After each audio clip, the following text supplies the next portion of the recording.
Hello friends, welcome to my channel learn with Naini Farzana.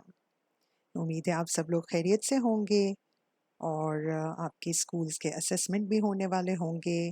तो आज हम जो टेंसेस कवर करने वाले हैं वो है past perfect continuous tense. I hope कि आप लोगों ने पिछली तमाम वीडियोस देखी होंगी और every time I repeat this thing कि आप अगर प्रेजेंट को अच्छे तरीके से पढ़ लेंगे तो आगे के टेंसेस आपको बिल्कुल भी डिफ़िकल्ट नहीं लगेंगे।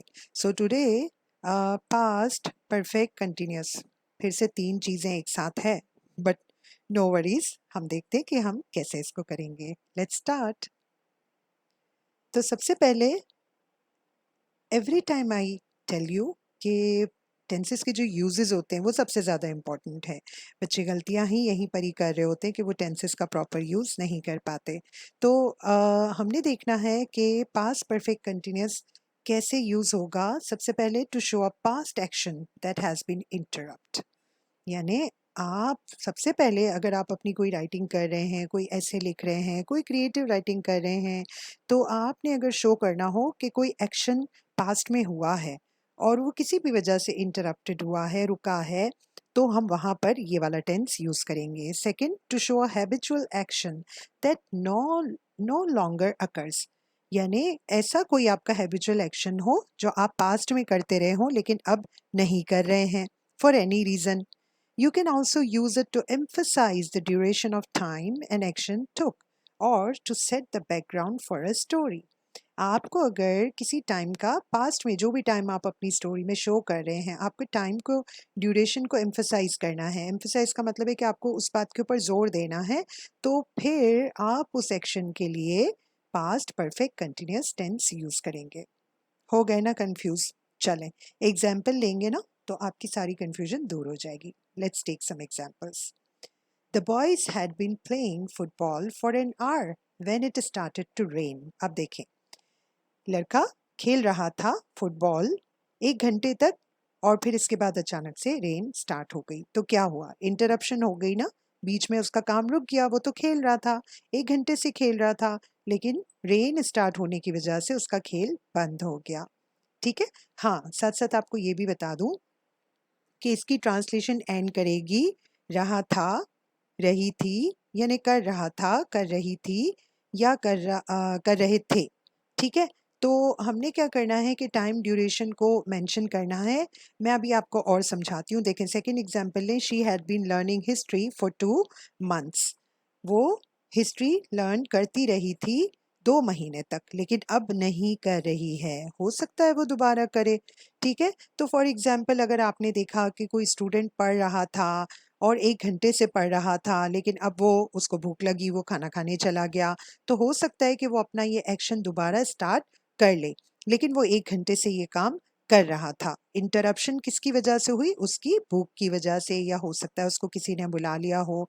तो जब भी आप कोई स्टोरी राइटिंग या क्रिएटिव राइटिंग करते हैं तो सबसे पहला इशू ही स्टूडेंट्स को ये आता है कि वो टेंसेस का प्रॉपर यूज़ वहाँ पे नहीं कर पाते।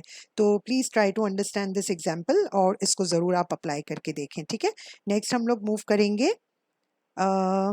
हम जा रहे हैं अब अफर्मेटिव एंड पॉजिटिव सेंटेंसेस के ऊपर। अच्छा जी, हम क्या देख रहे हैं यहाँ पे? सबसे पहले स्ट्रक्चर, जो एक बोरिंग चीज है मगर करना है। So subject had been, verb 1 ING object. Verb 1 हमें क्यों चाहिए? क्योंकि हम कंटिन्यूअस टेंस पे काम कर रहे हैं, तो हमें आईएनजी की रिक्वायरमेंट है। So he needed a holiday because he had been working so hard for 6 months। उसको हॉलीडे चाहिए क्योंकि वो 6 महीने से काम करता रहा था। So there is an interruption. अच्छा जी, she was tired because he had been jogging. अब यहाँ शी लगना चाहिए था लेकिन ही लग गया, बट इट्स ओके, गलतियां हम सब करते हैं। So next example is we had been painting since morning because our teacher had asked for इट। तो इन एग्जाम्पल्स को लेके आपने कोशिश करनी है कि आप कोई क्रिएटिव राइटिंग करें, स्टोरी लिखें और इन सबको अप्लाई करके देखें। अदरवाइज हम क्या करेंगे कि नेक्स्ट वीडियोस में थोड़ा सा आपको क्रिएटिव राइटिंग के आइडियाज़ भी शेयर करेंगे ताकि आपको एग्जाम्स में कोई प्रॉब्लम ना हो। नेगेटिव्स पे आते हैं जल्दी से। अब तो आपको बहुत अच्छे से याद हो गया होगा कि right after your helping verb you have to put not. तो हमने कहीं भी डू डज कुछ भी नहीं करना है, सिर्फ हमारा जो हेल्पिंग वर्ब है। और आपको मजे की बात बताऊं कि पास्ट में आपको सिर्फ हैड यूज करना है। There are no has and no haves. तो ये भी एक मजे की बात है कि हमें कोई फिक्र ही नहीं है सब्जेक्ट हमारा सिंगुलर हो या प्लूरल हो, हमने सिर्फ हैड लगा देना है।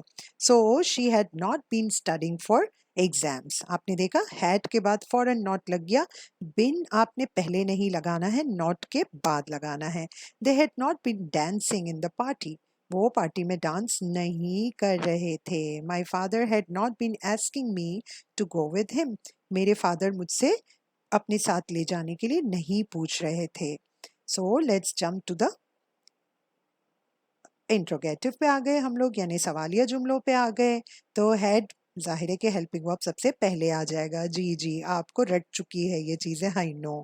Okay, so had subject, V1 ing object and our most important thing question mark. Examples लेंगे। Had you been leaving for London yesterday? क्या आप कल लंदन जाने के लिए जा रहे थे?